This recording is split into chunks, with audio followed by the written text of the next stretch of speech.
Salut tout le monde, on est de retour dans Huis Clos aujourd'hui pour une émission spéciale autour de Didier Deschamps. Ça y est, pour nous il est l'heure qu'il parte. Et pour tout vous dire, c'est Thomas qui a eu l'idée de cette émission. Thomas que je vais commencer par présenter. Comment ça va Thomas ? Ça va super. T'avais envie de parler de Didier toi ? J'ai l'impression qu'il fallait surfer sur la vague de hate qui était sur les épaules de Didier Deschamps.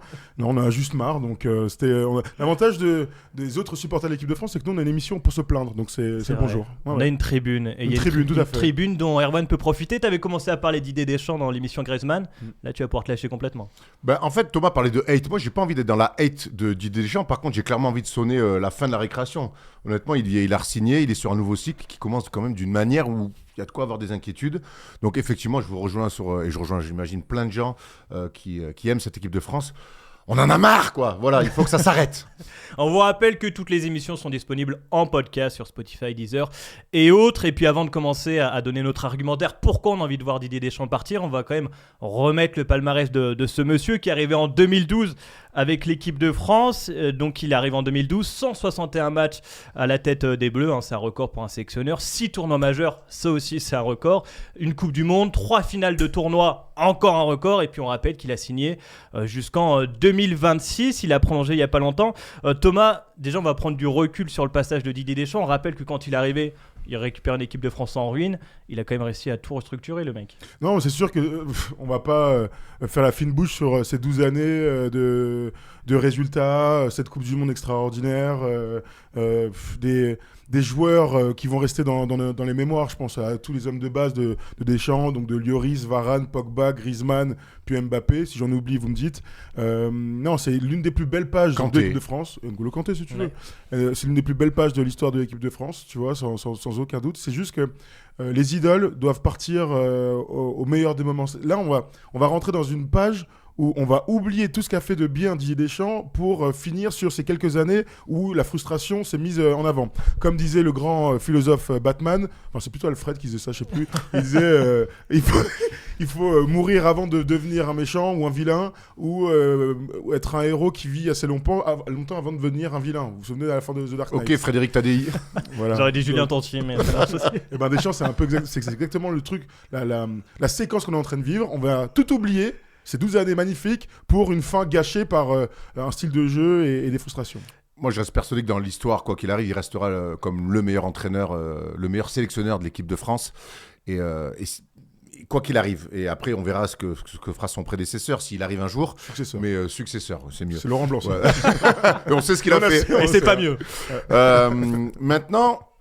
au moment où on se parle, au moment où on fait cette émission, effectivement, il y a un ras-le-bol et puis il y a un agacement aussi. Parce que c'est pas la même chose. On peut avoir ras-le-bol des choses, mais c'est vrai que certains pourront dire, mais regarde, on fait encore une demi-finale d'Euro, on est dans le dernier carré, on rentre dans les clous de ce que veut la Fédé. C'est très pragmatique, mais pourquoi pas ? Mais là, pour moi, on dépasse ça. C'est qu'en ce moment, ce qui se passe, ce qui est en train de se passer avec l'équipe de France, ce n'est plus Didier Deschamps. Didier Deschamps, il est aussi connu et reconnu pour sa méthode, pour ses convictions, quitte à faire des choix forts, mais au moins c'est un mec qui croit en sa manière de faire. Là, pour moi, on n'est plus là-dedans. On reconnaît plus le Dédé pragmatique. On voit un Didier Deschamps qui, depuis la nomination du capitaine de l'équipe de France, donc Kylian Mbappé, c'est un mec qui au final aujourd'hui courbe les chines, arrondit les angles, et en fait, ce qu'on comprend entre les lignes, c'est qu'en fait, ce mec-là, il n'est plus là pour ses convictions et pour faire gagner l'équipe de France. Il est là, il s'accroche à un taf doré. La soupe, elle est bonne à la Fédé. On parle de plus de 4 millions d'euros par an. Donc la soupe, elle est très bonne à la Fédé. Et moi, je vois aujourd'hui un mec qui, finalement, n'a plus peut-être la force, n'a plus l'envie ou n'a plus le pouvoir au sein de la Fédé. Le pouvoir, il a, sans aucun doute. Je sais pas. Je veux dire, ses choix ne sont pas guidés par d'autres. Ses choix de groupe, le choix du capitanat. Je pense que c'est une décision collégiale. J'ai du mal à croire que ce soit Philippe Diallo, le président par intérim de la Fédé, qui ait dit il faut absolument que ce soit Kylian. Non, mais ça peut être le clan Mbappé qui a poussé. Ah, d'accord. Donc, on en revient à ce que disait Erwan. Il courbe les chines face à des forces extérieures. Donc il a perdu du pouvoir. Non, mais ça, c'est une frange du discours. Parce que l'autre côté, ça peut être de dire mais il croit vraiment que Kylian peut être un très bon capitaine. Non, c'est pas vrai. Mais, quand on connaît Didier Deschamps, quand on connaît ses valeurs, les valeurs qu'il veut mettre sur le terrain, qu'il cherche sur des joueurs, je peux pas croire que Didier Deschamps, spontanément, avec Stéphane Guiton, il se soit dit ça va être un bon capitaine. Et pourquoi pas? Mais parce qu'on le C'est sait, la parce qu'on naïveté, le ça. voit. C'est la naïveté, C'est pas ça. parce qu'on le voit. Il a des qualités. On connaît aussi ses défauts. On sait ce qu'il ne sait pas encore On faire. parle de qui là? De Deschamps, de Mbappé. De Mbappé. Oui, non mais je remets pas en cause Je peux le pas croire capitaine que- de Mbappé. Je remets en cause le choix de Deschamps d'avoir mis capitaine. C'est pas la même chose, hein. Ce que je vois, c'est que depuis qu'il y a eu ce choix de la part de la Fédé et donc Didier Deschamps, si je te suis C'est là-dessus. Deschamps qui choisit les capitaines, c'est pas la Fédé, Mais- les gars. Moi, ce Ah, que je attendez, vois, c'est que depuis que Mbappé a été nommé capitaine, il se passe des choses au sein de l'équipe de France. Il y a déjà eu plein de choses, on a connu Nasna, on a connu plein de trucs. Il se passe des choses sous Deschamps qui ne se passaient pas avant. Et ça, j'ai du mal à croire que ça soit un hasard. Et ça me pousse donc à me dire que c'est pas complètement lui qui a choisi le capitana de Deschamps, Les gars, de Mbappé. On va remettre le contexte actuel parce qu'on est déjà rentré plus ou moins dans le débat. On rappelle qu'on sort d'un Euro catastrophique, peut-être le plus mauvais en termes de jeu qu'on ait pu voir sous l'ère Deschamps. Il y a aussi la retraite d'Antoine Griezmann qui a surpris tout le monde et qui pour beaucoup est de la faute de Didier Deschamps, mine de rien, dans le Bien management. Il y a donc le brassard de Kylian Mbappé qui en plus vient de choisir de ne pas venir au rassemblement de l'équipe de France et qui a été titulaire avec le Real Madrid, donc ça a été une tollée. Donc le premier argument de pourquoi on veut voir partir Didier Deschamps, c'est qu'on a l'impression que le vestiaire est en train de le lâcher petit à petit. Erwan disait un truc très juste à l'heure en disant c'est un manager, c'est un bâtisseur même, c'est un gars qui a une gestion parfaite des égos. On parle souvent du bunker de l'équipe de France avant les grandes compétitions et ça a toujours marché sur les grandes compétitions sans aucun doute avec Didier Deschamps. Ça marche un petit peu moins depuis que la vieille génération est partie et que Kylian Mbappé a pris le pouvoir. Et jusque-là, quand on faisait les previews des grandes compétitions, on se disait toujours mais on connaît la méthode Deschamps, on va bétonner, on va jouer en transition et puis il y aura une espèce de force un peu surréaliste là qui se crée une étincelle de groupe qui va pouvoir permettre à l'équipe d'aller très très loin dans les grandes compétitions. On est tous d'accord là-dessus? Ouais. C'est fini. C'est fini. Parce que j'ai cité tous les gars là, tout à l'heure, ils sont plus là. Même Kylian Mbappé, qui est maintenant donc voilà, le omnipotent, capitaine, meilleur joueur, tout est autour de lui là, et bien même lui est en train de faire un fuck à la Fédé. Parce que moi je remets pas en cause le fait qu'il décide de prendre du repos. Il y a tellement de matchs ces derniers temps, j'ai pas de souci avec le fait qu'il y ait un mec, une fois de temps en temps, qui vienne pas au rassemblement. On pourrait en discuter entre nous si on veut. Emmanuel Petit a dit que c'est arrivé souvent avant. Voilà, ça arrivait dans l'histoire de l'équipe de France. Le problème, c'est que Didier Deschamps défend Mbappé en disant non, mais vous savez, le payeur, c'est le club, c'est le Ouais. Real. Alors qu'il y a 10 ans, quand c'était le PSG, il disait mais c'est impossible qu'il y ait une ingérence des clubs chez nous. Enfin, tu sais, les gars, il a changé, mais il a changé. Je sais pas si c'est par rapport à Mbappé, je sais pas si avec le temps, je sais pas si c'est l'usure. Il a changé et donc il a perdu son groupe. Les explications, elles peuvent être diverses et variées parce qu'on n'est pas dans le secret des dieux. Il n'empêche qu'on se rejoint sur ce point-là, qu'aujourd'hui, la manière Didier Deschamps, que ça soit tactiquement sur le terrain ou même dans la gestion du groupe en extérieur, c'est plus le même. Ce mec-là a changé et je te rejoins complètement là-dessus et ça pose un problème. Ça veut dire que si ce mec-là, où on connaît ses qualités, il n'en a pas 40 des qualités, par contre il les maîtrise parfaitement. Si ces qualités-là, il ne les a plus et qu'il perd son groupe, mais dans ce cas-là, qu'est-ce qu'on va faire? On va attendre parce qu'il a re-signé, Tom l'a dit, il a re-signé jusqu'en 2026. Après la finale de la Coupe du Monde. Qu'est-ce qu'on va faire encore? Alors, il a re-signé, moi je le vois aller C'est malheureusement. le Grec qui lui a fait jusqu'au le bout de cadeau son avant de contrat. partir. Mais on qu'est-ce connaît qu'on va l'histoire. faire? Qu'est-ce qu'on va faire? On va attendre, comme on a fait avec certains joueurs ou sélectionneurs, on va attendre de se casser la bouche sur une compétition pour dire ah là, il faut vraiment que ça s'arrête parce que c'est le chemin qu'on est en train de Mais prendre. la compétition, elle a déjà eu lieu, les gars. La compétition où il faut attendre la compétition. Elle a Compétition déjà eu de lieu. trop. C'était Oui, déjà compétition là. de trop, C'était l'Euro. Non, non, attends, Et souvenez-vous ce que j'ai dit dans la prévue. J'espère. Je m'en fous. On fait demi-finale. Je m'en fous. C'est pas le Portugal. On marque pas un but dans le jeu. On est catastrophique. On est au bout du rouleau. Refaisons des screenshots de nos gueules après les matchs. Et je sais que tout le monde a la même tête. Eh gros, c'était nul à chier. C'est nul à chier. Le résultat, d'un point de vue pragmatique, t'as raison et tu l'as dit, la Fédé, c'est ok, demi-finale, c'est le but. Eh, moi, je suis là pour prendre du plaisir quand je regarde du sport en général. J'ai pris zéro plaisir dans cette compétition et on s'est fait détruire et de manière tout à fait logique sur la demi-finale. Bon, il n'y a pas de souci. Et attends, et je rappe juste un truc pour aller sur le vestiaire. Restons sur le vestiaire un peu. Ouais. Le vestiaire. Fabrice Dawkins, le gars de RMC, le faucon comme il l'appelle, j'adore son nom, a écrit un article sur RMC Sport là il y a quelques jours. Et il est revenu sur ce qui s'est passé après France-Italie. Vous avez tous entendu à un moment donné que Mike Maignan avait pris la parole après. Ouais. Et pour la première fois, il y a non seulement une espèce de fronde au sein du collectif, où dans le vestiaire, il y a quelqu'un qui arrive en disant, il parlait pour les autres joueurs aussi, hey, les gars, on n'est pas bon, on joue pas bien. On ajoutait à ça les crises de Griezmann qui disaient on travaille pas assez à l'entraînement, on travaille pas assez tactiquement. Apparemment, les joueurs ne sont pas challengés en équipe de France sous Didier Deschamps. Mais tu parlais des qualités. Du coup, si tactiquement, il les challenge pas à l'entraînement, c'est quoi les qualités? Qu'est-ce qui lui reste? Qu'est-ce qui lui reste? Il y a 0, rien. Un contrat béton, 4 millions par saison. C'est la soupe, elle est bonne. Moi, je te dis, d'accord, mais c'est pas une qualité, aujourd'hui, Didier Deschamps s'accroche à un taf, plus qu'un sélectionneur qui a des idées pour aller gagner un nouveau trophée. Oui, Mais en fait, pour moi, en fait, c'était normal qu'à l'usure, il allait perdre de l'impact parce que quand il récupère l'équipe de France, qui est en ruine, il arrive avec un mode de jeu et surtout une mentalité, c'est la rigueur. Et tout le monde va le suivre dans ce truc parce que les joueurs de l'équipe de France le savent. Ils n'ont pas le droit de bouger une oreille. C'est trop catastrophique. Si tu as été sélectionné par Deschamps, c'est que tu dois reconstruire l'image. Donc tout le monde s'inscrivait là-dedans. Et Lacazette en a fait les frais, par exemple. Et Lacazette en a fait les frais.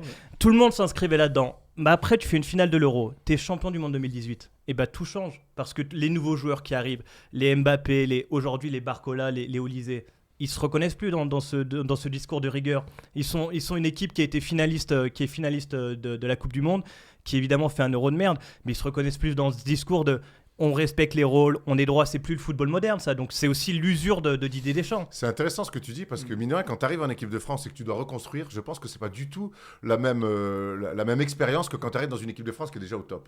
Et même si on a arrêté l'Euro, on reste quand même des champions du monde de 2018, on reste des vice-champions du monde de la dernière Coupe du Monde. Il y a un statut mine de rien qui est arrivé. Et je pense que la nouvelle génération qui arrive, elle n'a pas le même rapport à l'équipe de France que Pogba, Griezmann qui sont arrivés après Laurent Blanc. Ça, c'est aussi je trouve que ça, c'est intéressant. Et peut-être que c'est là aussi où Deschamps, en fait, pour moi, a des limites incroyables. C'est qu'un bon coach, un grand coach, il va réussir à réinventer. Oui. Ou à défaut de sa vision, au moins son discours. Deschamps, tu as raison, il a le même discours qu'il avait, il y a 10 ans. Le seul moment où il a essayé d'évoluer, c'est au retour de Benzema. Il y a eu une vraie évolution, on l'a déjà dit ensemble ici. C'est que cette Ligue des Nations qu'il gagne en jouant pas bien, mais il se passe des trucs de ouf. Et l'Euro... Et ce 8e face à la Suisse, c'est là la réinvention de Didier Deschamps qui a tenté d'aller plus vers l'attaque, plus vers l'allant et qui s'est Il a jamais été convaincu. On l'a jamais senti convaincu. Il n'était pas convaincu, mais ils y étaient dans ce truc-là. Franchement, là, il y avait tout pour se régaler. Déjà là, est-ce que là, il cède pas aussi à une forme de pression interne, voire populaire? Non, populaire. Moi, je crois pas à la pression interne pour Deschamps. En revanche, la pression populaire, ça, j'y crois à fond. Parfois, il a eu des sorties un peu bizarres, on s'en souvient, en conf de presse ou dans des interviews. Je crois qu'à un moment donné, il a aussi vu ce que voulait le public, il est allé vers le public. Moi, j'ai trouvé ça très bien, sauf qu'on est 3 ans plus tard. Et que ce match contre la Suisse a complètement cassé ses velléités de changer un tout petit peu. Donc ouais, en fait, on est tous perdants après ce match contre la Suisse. Et puis pour rejoindre le truc de l'usure, Deschamps, ça fait donc 12 ans. C'est très rare qu'un sélectionneur reste aussi longtemps. Ça arrive jamais, c'est la première fois. Et moi, j'ai envie de faire la comparaison avec Joachim Löw, en Allemagne, qui arrive en 2006, qui faisait 10 ans jusqu'à l'Euro 2016 et qui aurait dû partir à l'Euro 2016. Il serait parti avec une Coupe du Monde, une demi-finale d'Euro. On savait que c'était un peu la fin. Il a voulu pousser, comme est en train de le faire Didier Deschamps. Et il y a l'Euro 2021 où c'est catastrophique. Et il y a la Coupe du Monde 2022 où l'Allemagne est catastrophique aussi. Je crois qu'ils sortent même pas des poules, l'Allemagne en 2022, si je dis pas de bêtises. Donc, encore une fois, il y a 2 compètes de trop, alors que tu peux partir au bout de 10 ans et dire c'est bon, j'ai fait le taf et je peux m'arrêter là. Parce que le gros souci, c'est que pour qu'un grand sélectionneur champion du monde parte, il n'y a que 2 manières. Soit c'est lui-même, et Jacquet est parti direct, au top. Il savait qu'il pourrait pas faire mieux. Bravo à Roger Le Maire d'avoir pris la suite. On gagne 1 euro, ça a redonné un peu d'allant à l'équipe. Soit il y a une décision forte de la Fédé. Là, la 3F, mon gars, elle dort. Voilà, faut dire la vérité, elle dort. Et là, on en revient au contrat doré, à la soupe est bonne, etc. Bah oui, on peut le dire très honnêtement, la Fédé va jamais aller contre Didier Deschamps. C'est pour ça que quand on parlait des forces autour de la Dèche, la Dèche, je pense que demain, il s'arrête et il est candidat pour être président de la 3F. Il sera président. Tant c'est lui le boss. Là-bas, c'est le ressenti qu'on a aujourd'hui. Donc, personne n'est capable de prendre une décision, ni le président. C'est paradoxal. Et je vois ce que tu veux dire quand tu dis que Deschamps est le boss aujourd'hui du foot français. Mais en même temps, j'ai l'impression que sur les 2 dernières années, il a pris des décisions à contre-cœur, voire on l'a forcé à prendre des décisions avec des conséquences assez terribles. Et l'une de ces conséquences terribles, c'est que son chouchou, Griezmann, il est parti en disant...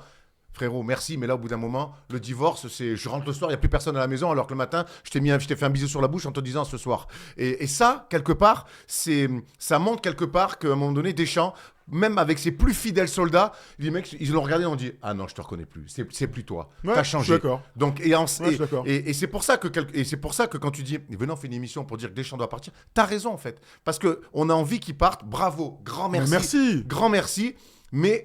Tu es plus avec peut-être ce football. Et c'est Mbappé qui le dit, le football, il a changé. Oui. Il a changé à plein de choses. Et je pense que dans cette nouvelle gestion de génération, Deschamps, il va pas s'y retrouver. Il va pas s'y retrouver. Et tu vois, tout à l'heure, tu parlais d'un truc, c'est différent d'arriver en équipe de France quand elle est au top ou quand il faut la construire et tout. Mais là, aujourd'hui, quand il y a les nouveaux qui arrivent en équipe de France, c'est qui les gars qui les accueillent? Avant, et je répète les mêmes noms, hein, mais Varane, Lloris, Giroud, on n'a pas dit Giroud, la famille, Giroud, Pogba, les gars, ils sont dans des grands clubs, ils sont là depuis, ils ont 50 sélections. Là, aujourd'hui. Les papas. C'est des darons, t'as raison, c'est des darons. Là, donc, on a appris aujourd'hui que c'est Aurélien Tchouaméni qui allait être, sélectionneur de l'équipe de France. Capitaine. Ni président, ni sélectionneur, ni capitaine de l'équipe de France. Parce qu'il n'y a pas Mbappé, parce qu'il n'y a pas N'Golo Kanté qui est vice-capitaine. Ok, ils ont réfléchi. Mike Maignan s'est proposé, on l'a vu. Ibou Konaté en a parlé. Jules Koundé. Et Jules Koundé aussi. Il n'y a que des mecs qui ont moins de 50 sélections. Là, c'est 36 sélections pour Aurélien Tchouaméni. Je trouve que c'est le meilleur choix. Tu vois, moi, vraiment, Tchouaméni, ça a du sens. Il a le profil. Pas de souci. Mais il a 36 sélections, le Kemé.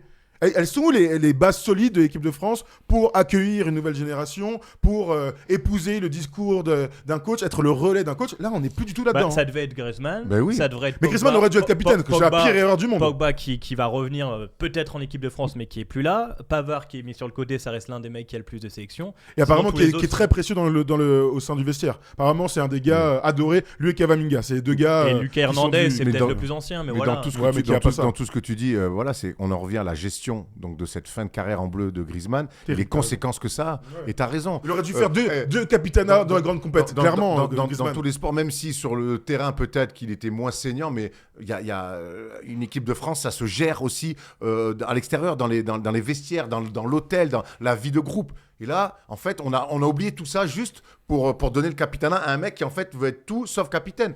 Et ce qui est terrible, c'est que admettons qu'Mbappé ce soit vraiment le crack générationnel qu'il est censé être et tout.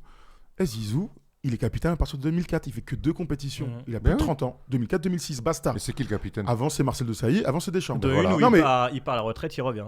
Peut-être comme bien sûr, mais en tout cas, il est capitaine sur que 2 trucs et il a plus de 30 ans. Quand tu penses à Messi et Ronaldo, il y a des capitaines qui sont là pendant très longtemps. Ricardo Carvalho, je sais pas, Zanetti, tu vois. Maldini était capitaine, je crois. Oui, mais quel rapport avec Maldini? Non, mais il était capitaine. Non, mais il parle de Ronaldo. Ah, tu parles de Ronaldo et Messi ou tous les capitaines en général? Oui, d'accord, mais je parlais. Non, mais pour tu parles de Maldini, je parle des capitaines quand ils sont restés longtemps. Non, mais c'est pas ça. Non, mais attends, je vais redire ce que j'ai dit. Je parle de Mbappé qui est un joueur générationnel, attaquant, une superstar et tout ça. Je m'en fous des mecs qui sont restés longtemps. Oui, d'accord. Ces superstars sont arrivés au capitanat finalement assez tard, pas à 25 ans.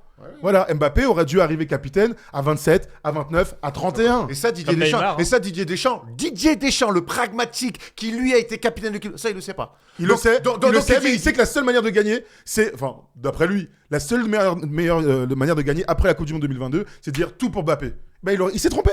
Il s'est trompé. Et donc, c'est une ligne de plus pour dire, frérot, pars grand. Pars maintenant, fais-nous du bien à tous, libère-toi de tous les gens qui vont commencer à switcher sur c'est le plus grand, gros, ils cassent les couilles. Moi là, je vous le dis, il y a 2 matchs qui vont arriver, je m'en bats les couilles. Je suis retombé, je sais même pas comment c'est possible, à l'époque de Menech, où on regardait plus les matchs. Faut dire la vérité. On parlait de Deschamps, mais Laurent Blanc avait déjà reconstruit des choses, c'était intéressant, je m'étais remis à regarder les matchs. Là, j'ai zéro hype, j'ai pas envie, les joueurs sur le terrain, ils me disaient, frère, et machin qui va prendre le numéro 7 parce que Griezmann est parti, super, Ousmane. Ah, le 10 pour une coucou. Ah ouais, super. Oh, il s'habille bien avant les trucs. Gros, on s'en bat les couilles. Frérot, il n'y a plus de hype, il n'y a plus d'allant, parce qu'il n'y a pas de jeu sur le terrain, et c'est à cause du coach. On peut parler du jeu rapidement quand même, parce que c'est quand même le gros poignard le gros noir de l'ère Deschamps. C'est que finalement, Didier Deschamps aura toute sa vie fait de la solidité, mais il n'aura jamais proposé du jeu. La seule fois où il a tenté, c'est 2021. C'est peut-être la compétition où on kiffe le plus avec le retour de Benzema, mais tu perds en 8ème, donc tu l'as dit, ça lui a coupé les jambes. Aujourd'hui, 15 minutes terrible, c'est fou quand même. Le sport est dingue. Paul, là-dessus, on t'en veut un peu. Tu mets un but d'exception. Mais... et puis après, il a payé cher après, je pense que. Et une belle célébration aussi. Mais si on fait cette émission aussi, les gars, c'est que vous êtes quand même persuadés qu'aujourd'hui, vous dites Didier Deschamps doit partir.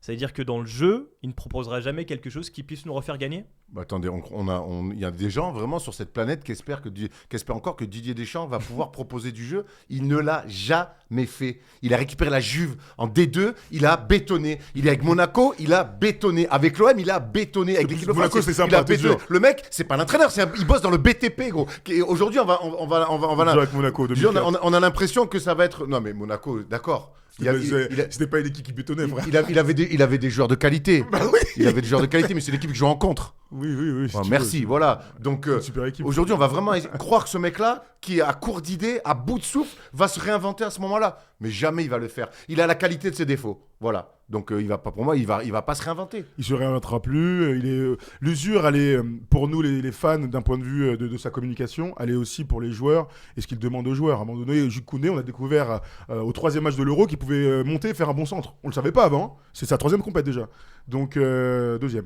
Donc, non, on a besoin, nous aussi, quand je dis nous, c'est le peuple français, les joueurs, l'instance, etc., d'avoir un peu d'allant. Le sport, c'est de l'allant. C'est casser un cycle quand il commence un peu à s'effriter pour repartir sur de nouvelles bases. Et puis quand tu as un mec qui arrive, là, plateau doré, en disant, bon, bah, on a le mec d'après, c'est Zizou qui attend, bah, c'est évident que tout le monde... Et ça, tu vois, tu parlais du contrat doré. Il est évident que le fait que ce soit Zinedine Zidane qui prenne sa relève fait qu'il va tenir jusqu'au bout. Qui n'a pas entraîné depuis 3 ans. Maintenant. Déjà 3 ans, ça commence à faire. Hein. Mais Deschamps s'y tient parce qu'il veut pas que ce soit lui. C'est évident. Le fait qu'il y ait Zidane derrière, que tout le monde attend, ça rajoute à une frustration monumentale. On l'a connu ça avec le basket, quand il n'y a pas de vrai candidat qui attend derrière, bon, pourquoi pas, on continue. Et on l'a connu avec le basket, avec Vincent Collet. Mais là, on a Zinedine Zidane derrière qui a gagné 3 Ligues des Champions avec le Real. Ok, il est là, on l'a le mec derrière, ça peut être que lui. Et non, et l'autre, et tu l'as dit, pour des raisons... Tu crois pas que Deschamps, il fait tout justement pour... Si, c'est évident, non? Ça m'étonnerait pas de... C'est évident, on sait qu'il y a 2 clans en France 98, on sait qu'il y a 2 vrais clans, de Changy, et comme de par hasard. C'est évident que... De toute façon, lui, il est là-dedans, maintenant, il n'est plus que là-dedans, de toute façon. Et Titi, là, ils ont qu'à nous mettre Titi s'il veut... Non, Titi, on l'a vu entraîner quand même, c'était pas... Ah frère, j'en sais rien moi. Au moins, il est avec pote avec Deschamps. Sympa, quelques temps. Mais les gars, ce qui est fou, c'est qu'on fait cette émission... On sait que ça va pas se passer, on sait qu'il va pas se faire cut avant la Coupe du Monde 2026. On sait encore moins qu'il va partir. Il va pas partir de lui-même. C'est quoi vos attentes? On fait le dos rond jusqu'en 2026? En fait, moi j'ai aucune attente. Thomas a raison, on a fait cette émission et on voulait pousser un coup de gueule, on l'a fait. Okay. Dites-nous dans les commentaires ce que vous aussi vous avez envie de dire à ce sujet-là. Mais en fait, c'est un coup de gueule. Au bout d'un moment, vous nous emmerdez. Voilà, vous nous emmerdez. Et la situation actuelle, avec un joueur qui préfère son club à l'équipe de France, qui en plus est capitaine, et que Deschamps dise oui, non, mais vous comprenez, ça prouve bien qu'en fait, on est dans une situation ubuesque et qu'on veut nous faire passer un suppositoire de 30 cm pour nous dire que tout va bien. Non, bah, alors, franchement, vraiment, je fais deux discussions. Hein. Mais moi, le truc de Kylian, alors, c'est catastrophique, il est titulaire, il joue en Ligue des Champions et il vient pas au truc. Moi, j'ai pas de souci avec ça dans tout. Mais il est capitaine, comment tu peux pas avoir de souci avec ça? Écoute, il fait un flanc pour être capitaine et le mec, il vient pas. J'ai pas de problème avec le fait qu'il ne joue pas ses matchs. J'ai un problème avec le fait qu'il soit pas là pour accueillir les nouveaux. Tu vois ce que je veux dire? Bah oui, moi, ça me fait chier. Pour le coup, je suis tout à fait d'accord avec toi. Il est capitaine, il y a des nouveaux qui arrivent en sélection à Clairefontaine. Frérot, c'est toi qui dois les accueillir. T'es le capitaine. En revanche, là, j'ai un problème. Je peux pas jouer les matchs. Gros, ça, je peux l'entendre. Raison, et tu repars même à un rassemblement. Voilà. Et tu peux non, mais 48 heures, tu repars, y a pas de souci. Mais on a besoin de ça. Là aujourd'hui, la communication, elle est catastrophique parce que Deschamps est d'accord avec lui. C'est ça qui est fou. Il n'est pas d'accord en fait, c'est ça. Quand même. Mais non. Il a dit. Il a dit sur les trucs de la Fédé, il a dit c'est l'employeur qui décide. Gros, il a dit. Moi, j'entends un mec d'accord. Deschamps, il est dans son discours, il est d'accord. Je suis persuadé que connaissant le bonhomme et les sorties qu'il a pu faire par le passé, aujourd'hui c'est un mec qui courbe les chines, qui s'accroche à son taf, qui pour de l'ego, pour de l'oseille, les deux réunis d'ailleurs, il veut pas que Zidane récupère l'équipe de France alors le plus tard possible et il veut pas lâcher ses 4 millions. Donc voilà à quoi il s'accroche aujourd'hui. Ouais, donc il courbe les chines. Et il a des sorties en conférence de presse pour nous faire croire que c'est normal que le capitaine de l'équipe de France où beaucoup de gens se sont posé la question sur sa légitimité, c'est normal qu'il soit pas là à ce rassemblement pour notamment accueillir les jeunes, même s'il peut pas jouer. On nous fait croire que c'est normal. Mais allons-y, mais on verra la prochaine compétition quand on sortira pas des poules avec une équipe monstrueuse et que là on se dira peut-être il y a un problème. Voilà, c'est toujours pareil. Voilà, en tout cas pour Didier Deschamps, ce qui est quand même dingue, c'est que moi ce qui me rend le plus fou, c'est qu'il a vu Lloris partir, Giroud partir, Varane partir, Griezmann partir, et il s'est pas dit c'est mon moment aussi de joindre. Mais l'intelligence, c'est aussi prendre des bonnes décisions qui vont peut-être parfois à l'encontre du flow du moment. Là, le flow quand même du moment, c'était de prendre ce wagon-là. Au pire, après l'Euro là, qu'on vient de vivre, en disant franchement, ça a été une aventure incroyable, ça fait 12 ans que je suis là, merci à tous, je pars comme un grand. Bravo, on lui donne la couronne. Alors, là, je vous dis, on rentre dans les 2 années ou ça peut être une espèce de brouillard où les gens vont commencer à dire hey gros, t'as gagné la Coupe du Monde, c'était à 6 ans, tu me casses les couilles. Ouais, mais Et tu connais, et dans 10 ans, on pourra redire mais c'est le plus grand et tout. Mais s'il part fâché avec le public, on en discutera de tout ça. Ouais, mais Mais s'il il- part sur un il- dernier carré de Coupe du Monde 2026. Mais il est Ah, mais c'est des si de fou, hein. Ça, c'est des si. Hein. Mais on a bien vu que les derniers carrés, ça nous rend pas heureux, Non. en fait. Moi, t'es pas heureux, hein. Faut arrêter Moi, j'étais avec pas les- heureux, perso. faut Hein. arrêter avec les T'étais heureux, derniers toi carrés. C'est pas des mathématiques. En fait, je passe pas un diplôme quand je regarde une compétition de l'équipe de France. Je me dis pas, tiens, je veux être dans le dernier carré, j'ai réussi mon diplôme, je m'en fous. La en fait, Fédé de ça. veut ça. Moi, je veux des émotions un peu. L'équipe Ouais. de France, c'est des émotions. Ouais. Donc, au bout d'un moment, et ce mec-là nous flingue des émotions. Alors, il a réussi à passer au-dessus de pas d'émotions, mais des résultats. On peut l'accepter, mais là, ça On fait l'acceptait trop- parce qu'on était nuls. Mais voilà, On mais ça fait trop- comme ça on fait- était- parce on que souffrait. qu'on sortait Bah oui. de l'enfer. Mais là, c'est trop. Là, c'est trop. Pars. Et moi, tu dis un truc tellement vrai. Pars avec tes gars. Mais oui. Pars avec tes gars. Fais une Et interview ça, avec tout le monde, et ça, là. et ça, pour moi, T'as de raison. pas partir avec tes gars, ça prouve que t'es dans des blaires, t'es dans des considérations qui sont pas saines. Et ça va, et on va droit dans le mur. Et est-ce que le fait, bon, dernier truc, mais on a déjà fait une émission là-dessus, mais le fait que Griezmann parte d'un coup et on sait pourquoi il est parti, hop, voilà, hein, ça peut pas être un déclencheur, un élément déclencheur Mais- d'un départ de Deschamps. Non mais vraiment, c'est une question naïve. Mais c'est Bah ridicule. non, parce c'est que impossible. si c'est lui qui le fait partir, comme les rumeurs le disent un peu, il va pas le suivre, vu qu'ils sont fâchés.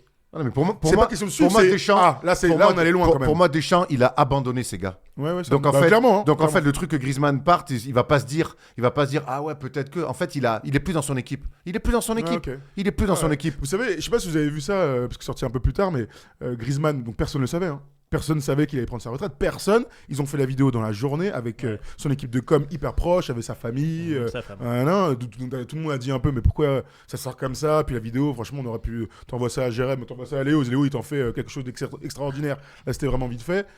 Il a fait ça en mode un peu sur un coup de tête. On est d'accord, rassurez-moi. J'ai l'impression, ouais. Ok, très bien. Donc il va revenir, quoi. Parce que la dernière info qu'on a eue là, ces derniers trucs, ces derniers jours, c'est lui, il attend qu'une chose. C'est Romain Molina qui C'est l'a Romain dit. Molina qui Romain, l'a il a dit. Romain, il a envoyé. Lui, il attend de revenir comme Zizou, comme un sauveur. Ouais. Je fais bah putain, Ça se on passe en est là, mal quoi. et qu'ils reviennent. Enfin voilà, dites-nous vous votre avis sur Didier Deschamps. L'équipe de France de Didier joue jeudi en Ligue des Nations. Et si vous voulez parier, eh bien il y a un petit code promo avec Winamax. D'ailleurs, on vous laisse regarder cette vidéo et on parle tout de suite des cotes.